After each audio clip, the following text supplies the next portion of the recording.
샬롬, 살아있는 갈대 11번째. 누가 감히 그런 역할을 맡는단 말이오? 다른 누군가가 물었다. 내가 적당한 사람을 알고 있소. 이라는 그날 밤 손님들이 모두 떠난 뒤 젊은 선생을 불렀다.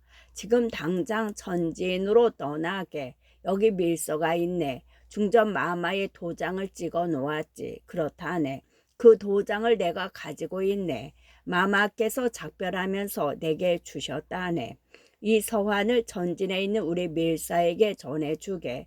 자네도 잘 아는 김씨 문중의 조카일세. 벌써 3번이나 거처를 옮겼지.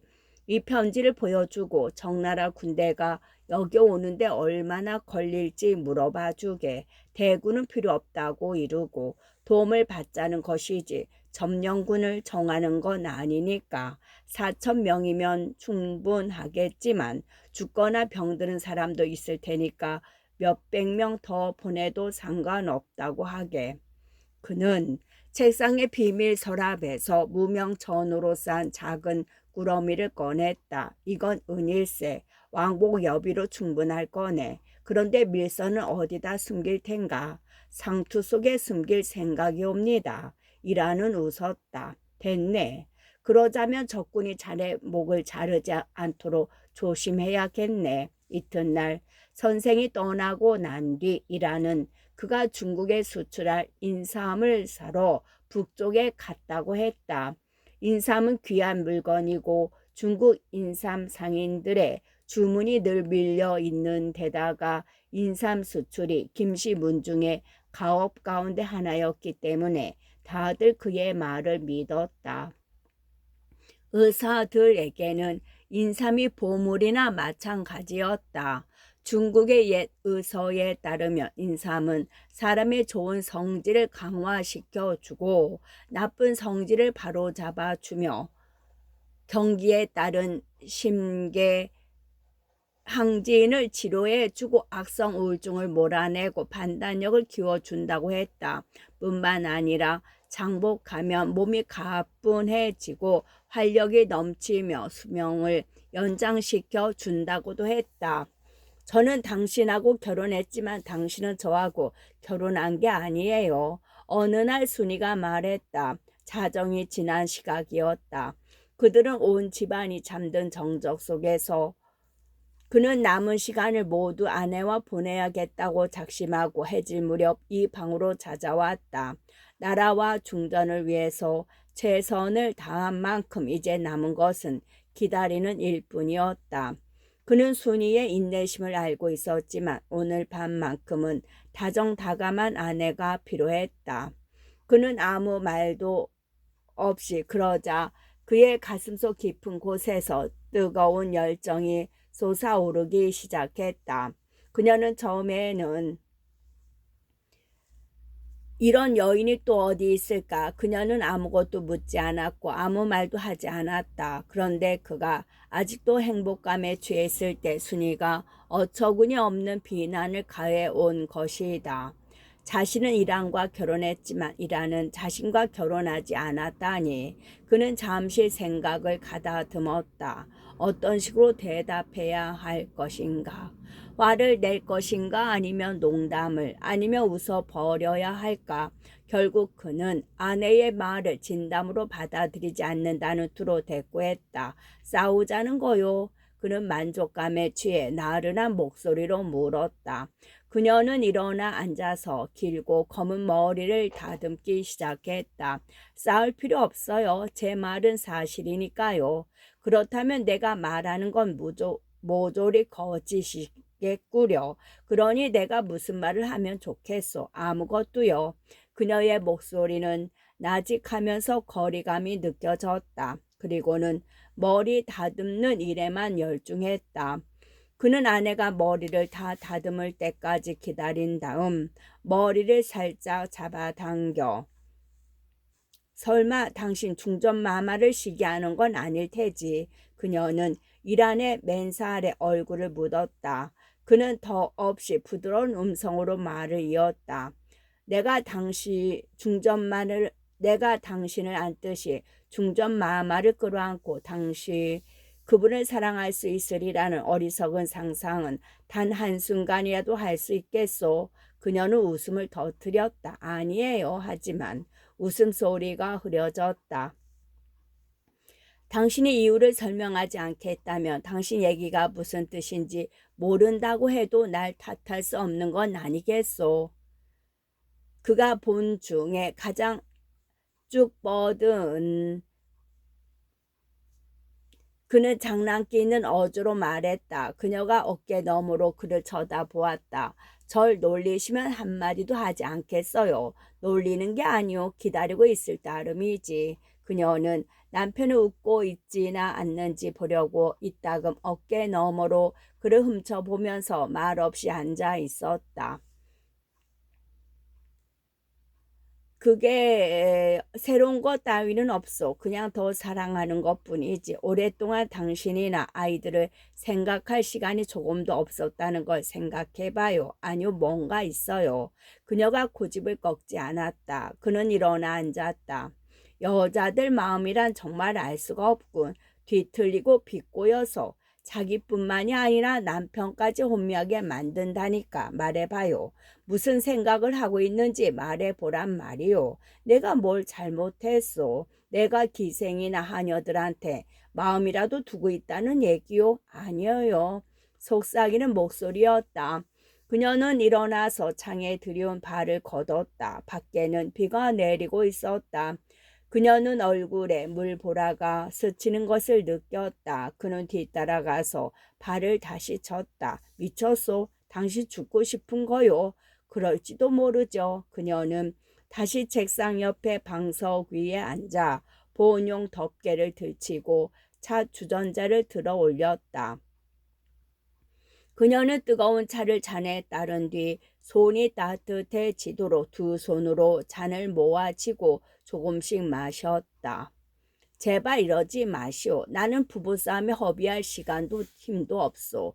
내가 남편 노릇 못한 게 있소. 그렇다면 내 사과하리다. 하지만 먼저 내가 뭘 잘못했는지 얘기나 들어봅시다. 용서하고 말고 할 문제가 아니에요. 그리고 당신 스스로도 당신 심경에 어떤 변화가 일어나는지 모르고 계실 수도 있어요. 그녀는 잔속을 들여다보며 말했다. 내 심경이 어떻게 변했다는 거요? 그녀는 생각에 잠긴 눈을 들어 이란의 눈을 마주 쳐다보았다. 당신은 뭔가에 사로잡혀 있어요. 중전마마께서 절박한 저지와 높은 지체, 미모와 권력, 그리고 외로움으로 당신을 잡으신 거예요. 외로운 여인은 언제나 남정네를 끄는 법이죠. 그러나 중전마마라뇨. 그분은 어디 계시건 간에 어디까지나 중전이세요. 물론 누구나 황송케 하죠. 하지만 당신은 그 영광스러움에 압도당해 버렸어요. 중전마마께서 특별히 나 한 사람을 선택하셨다니 하고 말이에요. 저같이 보잘것없는 여자를 어떻게 감히 중전마마와 견질 수 있겠어요. 그분이 당신 마음을 사로잡은 거예요. 그렇고 말고요. 아무 말씀도 하지 마세요. 그 순간 이란이 벌떡 일어났다. 그러나 순이는 그를 밀쳐냈다. 내 옆에 오지 마세요. 그건 사실이니까요. 당신은 영민한 분이세요. 당신 같은 남자를 사로잡는 데는 굳이 육체가 필요하지 않아요. 그건 제가 잘 알아요. 게다가 난 당신처럼 똑똑하거나 재치가 있거나 영민하지도 못하고 학식은 당신 근처에도 가지 못해요. 당신은 절대로 마마를 갖지 못할 테지만 나는 당신이 소유하고 있으니 날 보잘것없는 인간으로 생각하실 거예요. 아니, 당신은 벌써 그렇게 생각하고 계세요. 그분을 뵙고 그분의 말씀을 듣고 올 때마다 당신은 마치 황홀한 꿈을 꾸다 돌아온 사람처럼 보여요. 그리고 그분에게 은시처를 구해드린 사람이 당신이고 그분이 계신 곳을 아는 사람도 당신 하나밖에 없는 지금. 그래요. 말해볼까요? 당신은 꿈을 꾸고 있어요. 그녀의 목소리가 노여움으로 치솟다가 슬픔 속에 가라앉았다. 그는 혼란스러웠다. 그는 이부자리에 주저앉아 두 손으로 머리를 감싸 쥐었다. 이런 엄청난 모욕 앞에 어떻게 대꾸를 할 수 있겠는가. 그러나 아내는 본능적으로 사물의 핵심을 꿰뚫어보는 능력이 있었다. 그러니 실제로 자신이 모르는 어떤 진실을 감지한 것은 아닌가 하는 의구심도 들었다. 그는 끊임없이 중전을 생각했다. 중전은 그에게 성스러울 만큼 존귀한 존재였다. 하지만 여자로서가 아니라 그가 충성을 다하고 있는 나라와 백성의 상징으로서 그렇다고 이라는 믿었다. 하지만 그는 남자였다. 그리고 중전과 함께 있을 때마다 늘 어느 정도 매혹된 것도 사실이다. 그는 아무리 예쁜 기생을 보아도 두 번 다시 쳐다보고 싶은 욕구를 느끼지 못하는 사람이다. 하지만 중전처럼 지성적이고 기품 있게 이야기하는 여인이라면 그 여인의 육체도 더불어 빛이 나고 그로 하여금 흠모하게 만들었다. 그는 한숨을 쉬고 눈을 감았다. 그에게는 스스로를 돌아볼 시간이 없었다. 게다가 그게 무슨 문제란 말인가. 그는 중전을 황궁시킬 책임이 있고 또 그렇게 할 것이다. 그리고 그분이 권좌에 복귀하면 그때 전부터 끝까지 중전일 따름인 것이다. 내 말 좀 들어보호. 내가 할 일이 무엇이고 내 직분이 무엇인지 좀 들어보란 말이오. 나는 백성들을 단결시켜야 하오. 그렇지 않으면 우리를 둘러싸고 있는 탐욕스러운 열강이 두꺼비가 개미떼를 한 입에 삼키듯이 우리를 집어삼켜 버릴 것이오. 내 말 좀 들어주지 않겠소. 내 아내로서 말이오. 그녀는 찻잔을 내려놓았다. 듣겠어요. 난 언제나 머리가 맑지 않으면 안 돼요. 온갖 정파의 말에 귀를 기울이면서도 단계적으로 나 자신의 노선을 선택해야 하니 말이요. 우리가 언젠가는 반드시 서양과 손을 잡지 않으면 안 될 거라고 믿소. 새로운 맹방을 찾아내야만 하오. 하지만 지금 당장은 중정 그리고 전하를 복권시킬 수 있도록 청나라의 힘을 빌려 일본과 싸우지 않으면 안 돼요. 그의 아내인 순이는 정말이지 영리했다. 왜 전하 말씀을 하면서 더듬거리시는 거죠? 중전을 먼저 입에 오르려고는 말을 더듬으셨어요. 전하가 어쨌길래요. 이리 내 옆으로 오시오. 그녀는 이란의 옆에 와서 섰다. 누시오. 내 옆에 있는 베개를 베구려. 그녀는 의아해하며 시키는 대로 했다. 아내가 옆에 와서 눕자 이라는 돌아누워 그녀의 귀에 속삭였다. 전하께서는 중전편이 아닌 것 같소. 대원군의 복권을 돈 사람이 바로 전하라오. 전하의 아버님이니 당연한 일이죠. 중전은 부인이요. 전하의 부인이란 말이요. 그리고 나서 그들은 입을 다물었다. 적어도 어느 정도는 아내가 알아듣도록 충분히 일렀으므로 이제 그는 한 여인이 아니라 설령 중전이라 할지라도 나라 사랑에 전념할 수 있게 된 것이다. 그들은 침묵 속에 누워 있었다. 중전은 선비의 집에서 길고도 지루한 낮과 밤을 보내고 있었다. 여름이 가을로 바뀌고 이제 기나긴 겨울이 찾아왔다. 중전은 이제껏 한 번도 여인으로서의 삶을 생각해 볼 기회나 시간이 없었다. 이제 끝없이 긴 하루를 보내야 하는 중전은 선비 내외의 단조로운 생활을 지켜보았다. 선비의 아내는 남편에게 모든 삶을 바치고 있었다. 그녀는 남편의 일부였다. 그리고 중전은 이를 놓치지 않았다. 남편 하나만을 섬기는 일이 지겹지도 않은가. 어느 날 선비가 마을에 지필묵을 사러 가고 안악과 단둘이 남았을 때 중전이 물었다. 안악은 맷돌을 갈던 손길을 멈추고 치맛자락으로 얼굴에 땀을 닦아내며 말했다. 제가 아니면 누가 그 양반을 섬기겠사옵나이까. 그리고 그 밖에 제가 할 일이 또 뭐가 있겠사옵니까. 옳은 말일세. 하지만 지겨울 때가 정녕 없다는 말인가. 가끔은 다른 삶을 살아보고 싶은 생각이 없는가. 어떤 산 말씀이옵니까? 이게 제 본분이고 바깥 양반은 제 목숨이옵니다. 그렇다면 자네가 바라는 건 뭔가? 안악은 생각에 잠겼다. 쇠내는 소 한 마리 살만한 돈이 있었으면 하옵니다. 그러면 소가 밭을 갈아줄 거 아니옵니까? 그리고 바깥 양반에게 지금 걸치고 있는 누더기가 아니라 선비 명색에 어울리는 질 좋은 도프를 새로 사드렸으면 좋겠사옵니다. 두 벌쯤 사드리면 더 좋을 것이옵니다. 또 갓도 꼭 필요합니다. 지금 쓰고 있는 갓은 제가 이웃집 말꼬리에서 뽑아낸 말총으로 기워드렸사온데 원래는 돌아가신 시아버님께서 쓰던 것이옵니다. 바깥 양반을 새갓을 한 번도 써보지 못했지요.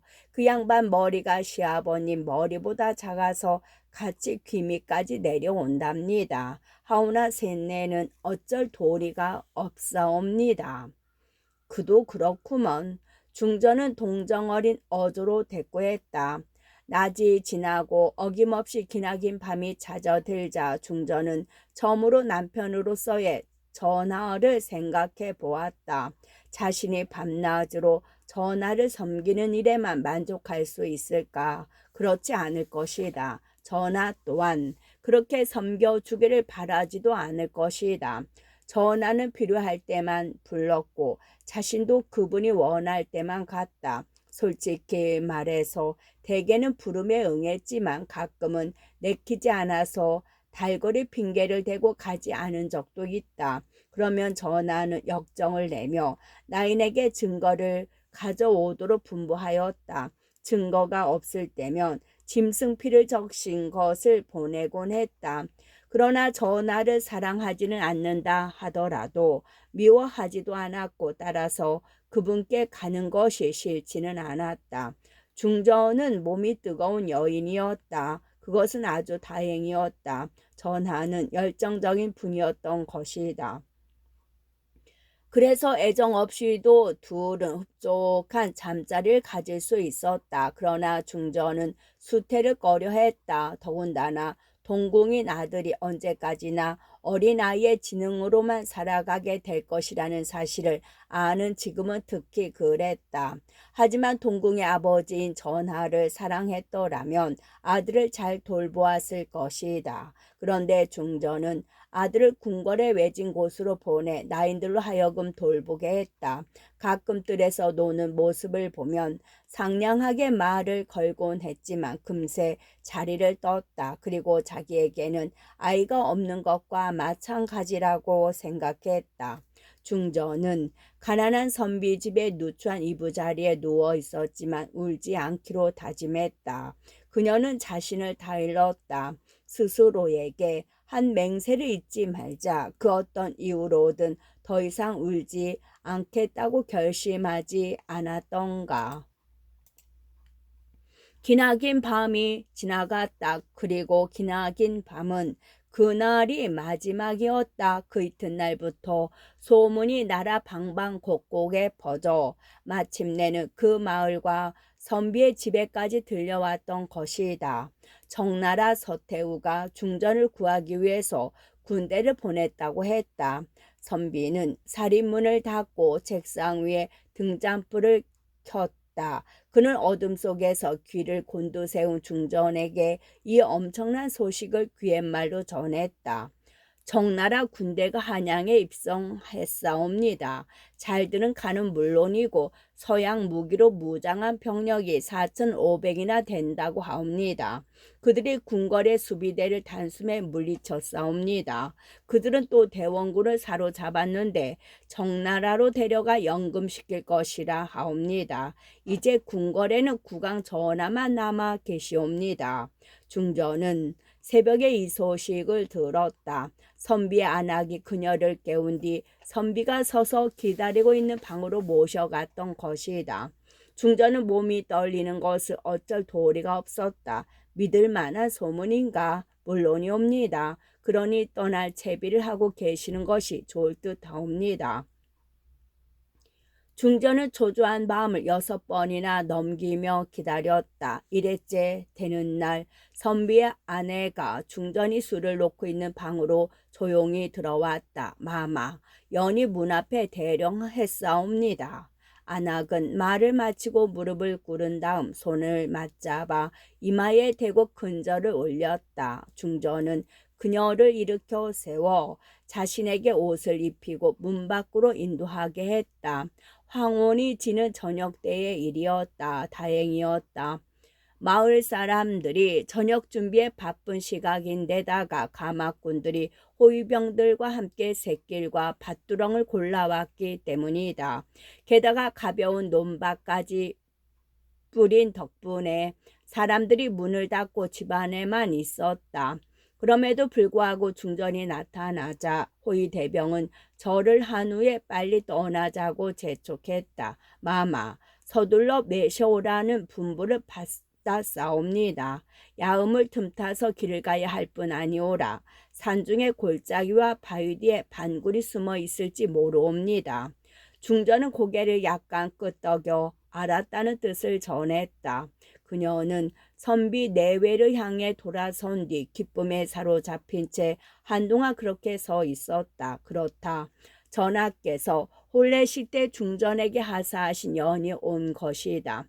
질 좋은 목재로 만든 데다 금박까지 입힌 연이었다. 복판에는 오색 영롱한 보석이 박혀 있고 창은 손으로 그림을 그려 넣은 청나라 유리였다. 전하께서는 중전의 청을 받아들여 가마의 귀퉁이마다 금으로 만든 문장을 박아 넣게 하셨다. 세상 어디를 가건 제가 무사히 여행할 수 있도록 하기 위해서이옵니다. 중전은 전하께 그렇게 설명했었다.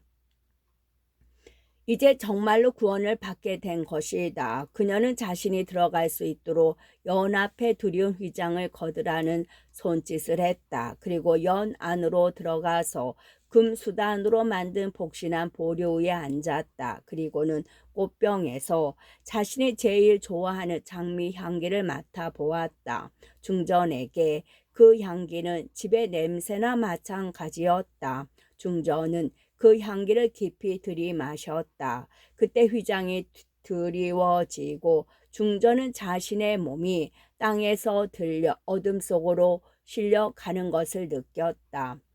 며칠 뒤 중전이 서울에 도착했을 때도 역시 밤이었다. 장님들 말고는 거리가 텅 비어 있었다. 국법에 따라 밤에만 장님만 바깥을 돌아다닐 수 있었는데 지금 그들은 발밑에 자갈을 지팡이로 두들겨 가며 말없이 걷고 있었다. 그때 갑자기 중전의 기분이 바뀌었다. 그녀는 또다시 고독감과 한기를 느꼈다. 궁궐로 돌아가고는 있지만 과연 예전과 같아질 수 있을까? 그리고 중전에게 자신이 입고 있던 무명옷을 입혀주고 자신은 그 대신 죽음을 뜻하는 중전의 옷을 입었던 그 시녀는 어떻게 됐을까? 틀림없이 죽었을 터이고 그녀의 착한 혼령이 영원히 궁궐 안을 떠돌 것이다. 중전 마마께서는 무사히 황궁하셨나요? 그날 아침 순이의 첫 질문은 그것이었다. 황궁하셨소. 시골의 온실에서 가장 먼저 꽃이 핀 매와 나무들을 보내왔는데 순이는 그것을 손보고 있었다. 매화꽃은 은은한 생기를 품고 있었지만 희고 거의 향기가 없었다. 그녀는 묻기 전에 하인 2명에게 자리를 비키라고 일렀었다. 왜 미리 말씀해 주시지 않았어요? 순이는 바쁘게 꽃가지를 손보면서 물었다.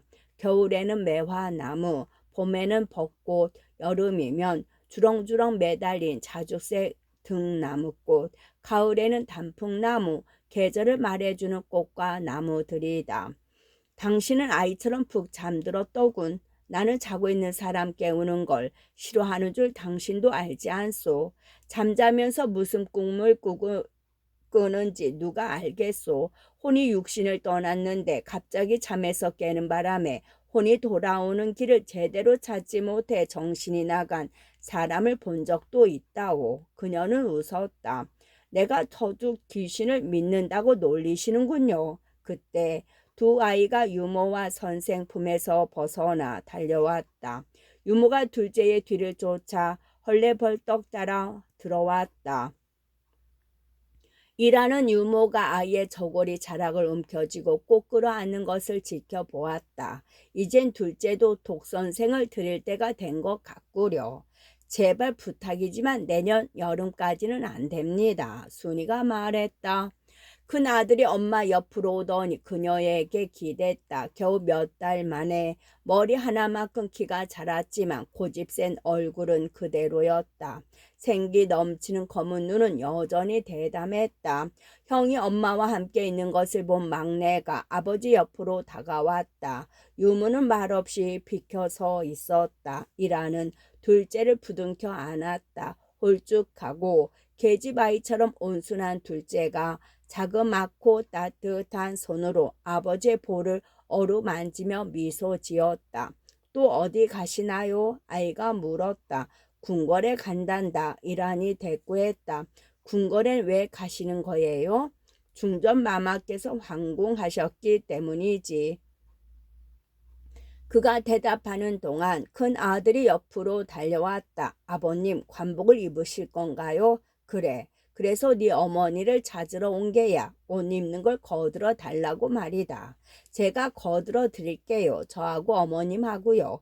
그들은 곧 일하니 거추장스러운 관복 입는 것을 거두느라 바삐 움직였다. 하인 하나와 하녀 둘이 관복을 가져와 짜증스러워하며 석상처럼 서 있는 이란에게 옷을 입히는 동안 순이는 옆에서 감독을 했다. 하얀 명주 속옷 위로 무릎까지 내려오는 긴 초록색 공단 윗도리를 입힌 다음 명주끈으로 오른쪽 가슴 위에 고름을 맸다. 옷깃 위에는 하얀 무명 동정을 달았다. 직사각형 모양의 앞뒤가 튀어나온 복대는 튼튼한 명주끈으로 고정시켰다. 그리고는 공단에 금실로 술을 놓고 그 위에 은실로 학 2마리를 수놓은 흉장을 맸다. 학 2마리는 그의 높은 신분을 나타내는 것이었다.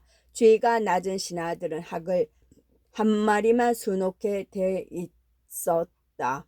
발에는 하얀 무명 버선을 신고 검정 융단으로 만든 단화를 신었다. 긴 머리는 빗어 새로 상투를 틀고 앞뒤로 태가 달린 원톱 모양의 높다란 관모를 썼다. 관모의 양옆에는 날개처럼 생긴 두 귀가 달려 있었는데 이는 어명을 즉시 알아받으려는 신하의 마음가짐을 상징했다.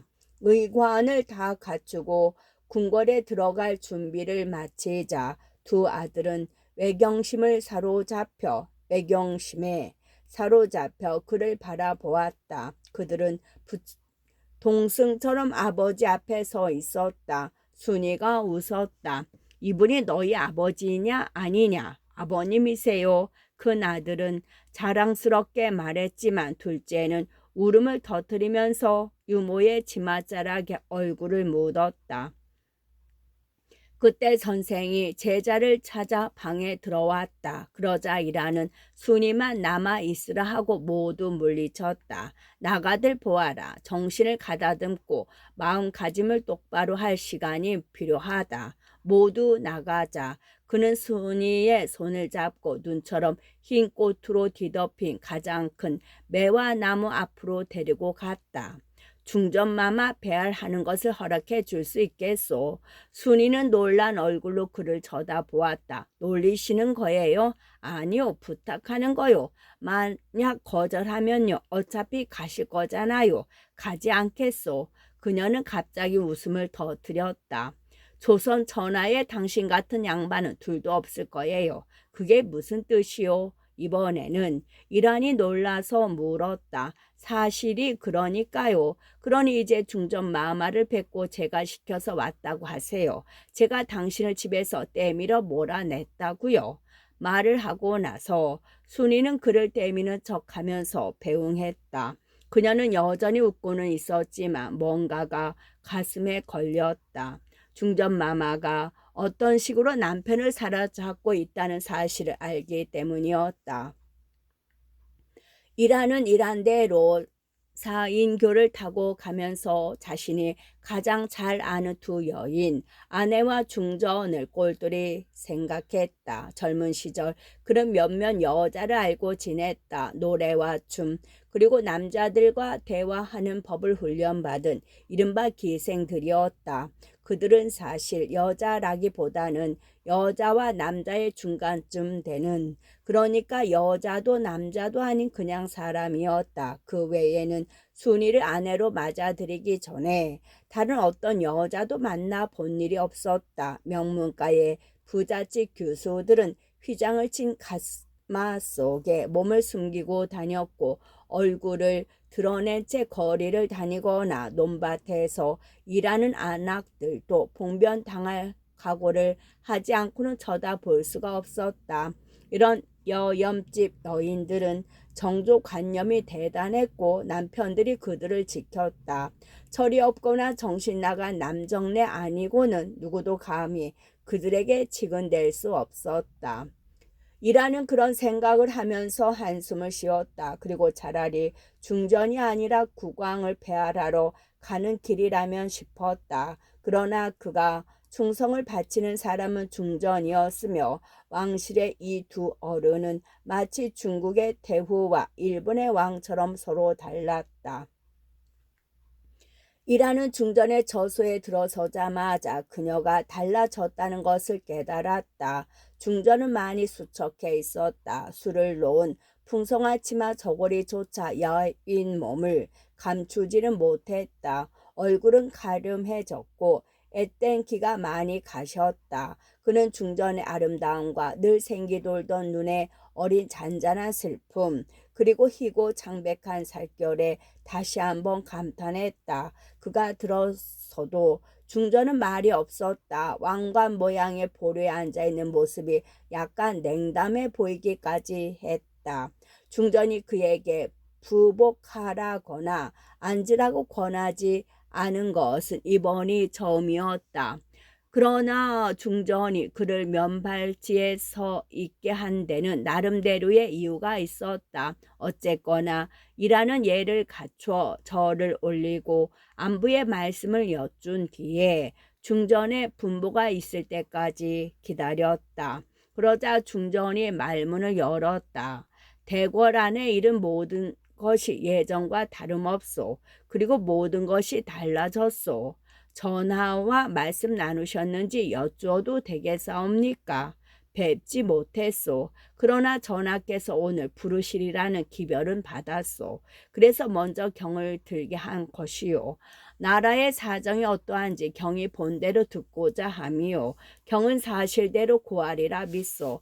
서글프게도 이런 말은 다른 누구도 할 사람이 없소.